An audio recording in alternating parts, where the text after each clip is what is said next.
Trump is your president and my comedy goldmine. So yeah, I said that 10 years ago this November, when Trump won his first election. I said that at a time before the rules changed. Or people changed? See, I grew up watching SNL and late-night comedy shows, which always made fun of the president, no matter who he was. I watched years of Dana Carvey doing a George Bush impression. Not gonna do it, wouldn't be prudent. Making fun of how he lied about taxes. One of the first Mad magazines I had as a kid was making fun of Bush throwing up at the Japanese dinner. Even though I didn't really know what it meant at the time, I was 10. What I knew was, the president gets made fun of when they do something stupid or funny. In my teens, I very much understood all the Clinton jokes about him banging the interns, the oral office jokes. I was 21 when our second Bush, W, did his infamous Fool Me Once speech, one of the many moments in his presidency where we laughed at how inarticulate he was.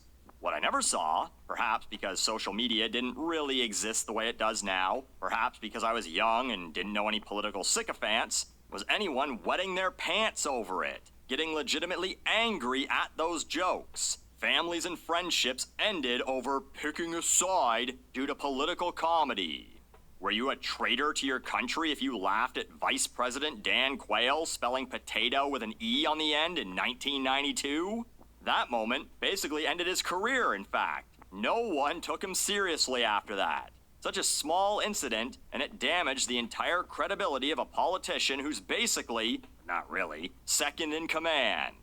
Gerald Ford tripped coming out of Air Force One once in the 1970s, and The Simpsons was still portraying him as a dumb, clumsy oaf well into the 90s. And it seemed universally funny.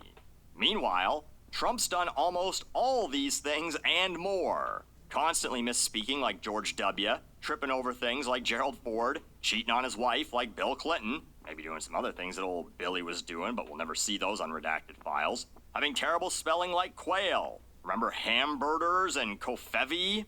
Anyway, despite all of this, he managed to build up such a cult-like following that you can't call it a cult-like following. You're in a cult for saying we're in a cult. Now where's my red hat and ear bandage? If you make fun of Trump, you have Trump derangement syndrome, according to his acolytes. Suddenly, that comedy goldmine, it turns out, every time you send a canary down there, it just winds up dead. Buckley, I think that's only coal mines. Shut up. The point is, since his re-election in 2024, despite my channel always covering society and pop culture, which the president is both, I've talked about him less than I've talked about Chapel Roan. And there are a few reasons for that. One of which was illustrated extremely well just last week or so when Trump posted an AI-generated photo of himself as Jesus. Call it Little Tykes Nets because this should be easy dunking for everyone, right? Doesn't matter your political affiliation. In fact, if you're on the right, and if you're religious, you should be even more critical than the godless heathens on the left, no? That old storybook about Jesus, pretty sure it's got a list of about 10 rules or something, correct me if I'm wrong, one of which is that you are to worship no other gods, and another being that you're not supposed to create images of other people as gods. He posted it, by the way, while being in a feud with the Pope. This leads me to the second reason that makes it so difficult to do comedy about Trump. Nothing you can say about what he's doing is funnier than what he's doing. Why is the President of the United States of America in a feud with the Pope? And even better, you have Catholics and Christians taking the president's side. There's nothing else I can write about that that's funnier. You know how I review songs from time to time? Yeah, not often enough, Cuckley. That's what you should stick to. It'd be like reviewing a Weird Al song and then trying to be funnier than the song. It's pointless. But let's talk about that Jesus picture, Trump's response to what little backlash there was, and the defense of it from his faithful. So first off, Trump of course didn't make it. I don't think he knows how to use AI. No, he stole it of course from an internet character by the name of Nick Adams. I don't know if I've ever talked about this guy before. He's hard to pin down exactly. I'm sure he's conservative, but I don't know if he's like, say, Cat Turd, Laura Loomer, or Libs of TikTok. where they really believe every word they're saying. Nick Adams seems to have figured out the art of rage bait early on, because he's basically become a parody of Republicans while being a Republican, of sorts. He's not even really from this country. He was born in Australia and came here as an adult. He posts things like this: President Trump looks strong and ready to save the world. Video of an exhausted Trump with slumped shoulders lumbering into Mar-a-Lago. Or this: President Trump does not make mistakes. He's always right. I think if I had to describe him, he's the equivalent of a man walking up to a woman in a crowded bar, slapping her ass, and walking away so the woman thinks someone else did it, and instigating a fight. Anyway, he was the originator of the Trump Jesus picture. It was posted back in February. In April, Trump posted over on Truth Social, and yes, does see a little backlash. More than expected for him, I guess, so he deleted it. Are there two princes in that picture? Because here comes the spin doctors. Did you post that picture of yourself depicted as Jesus Christ? Well, it wasn't depicted. It was me. I did post it, and I thought it was me as a doctor, and it had to do with Red Cross, as a Red Cross worker there, which we support. And only the fake news could come up with that one. But wait, this gets funnier. Again, nothing I can say about it is more hilarious than reality. White House Press Secretary Carolyn Leavitt, his latest blonde mouthpiece, said that the image was doctored. So, take your pick, which is funnier. Trump is a moron who was told to say the image was doctored, so he said, "I thought I was a doctor," or he actually thinks the picture of him in white and red flowing robes, laying his hands upon someone with light coming out of them, depicted him as a doctor and not your favorite Lord and Savior. Or that people accepted either of these ridiculous answers. A poll done on April 20th had 32% of people who identified as MAGA Republicans say that they believed he was a doctor. And another 32% of them were too cowardly to offer an opinion. Or they're fucking Westworld bots. This doesn't look like anything to me. It's appropriate that this poll was done on 420, because you'd have to be high as a kite to look at that picture and go, "Yeah, that's what a doctor looks like." Again, in the 1990s, this would have fed late-night shows and SNL for a year.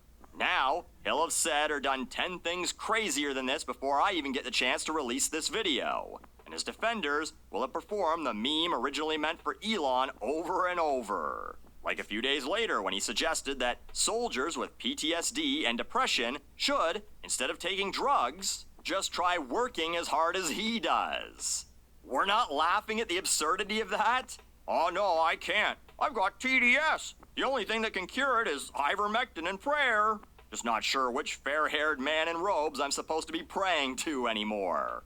And those sycophants. Specifically related to the Jesus picture, apparently Riley Gaines had suggested that Trump take the image down, and so when he did, Trump was asked by a reporter if he deleted it because of her. He responded, "I didn't listen to her. I'm not a big fan of Riley Gaines." Riley responded with 3 paragraphs of blathering about how, "I love the president, but I do nothing for the approval of man."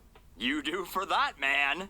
3 paragraphs of, "Oh, I love him and I know he probably didn't mean it personally." Grow a fucking spine. But you won't, because you love being trotted around Congress, being a puppet for his anti-trans bills because you tied for 5th in a race with a trans woman and made that your whole life. Which brings us to another one of his saggy nut huggers, Caitlyn Jenner. One of the first really public celebrities about transitioning. She's a big Republican. In fact, she basically voted for the fact that her passport now has to say male, making it pretty much impossible for her to travel internationally, at least according to her.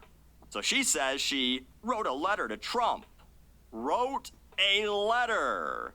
"Dear Mr. Trump, please, can I have my passport say lady again? I still love you, but I want to go to Thailand. I don't know, England? Thanks, Mr. President, sir."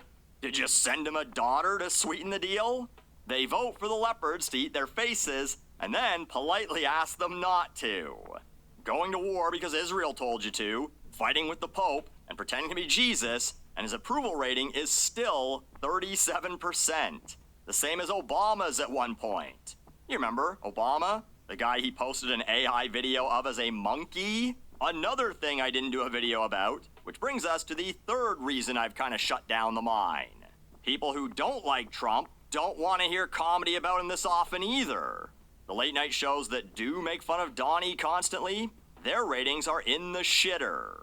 And sure, cable TV itself is dying as slowly as the population who still watches it. But you talk to those Democrats who really have the TDS, they are sick of hearing about him, even if it's making fun of him.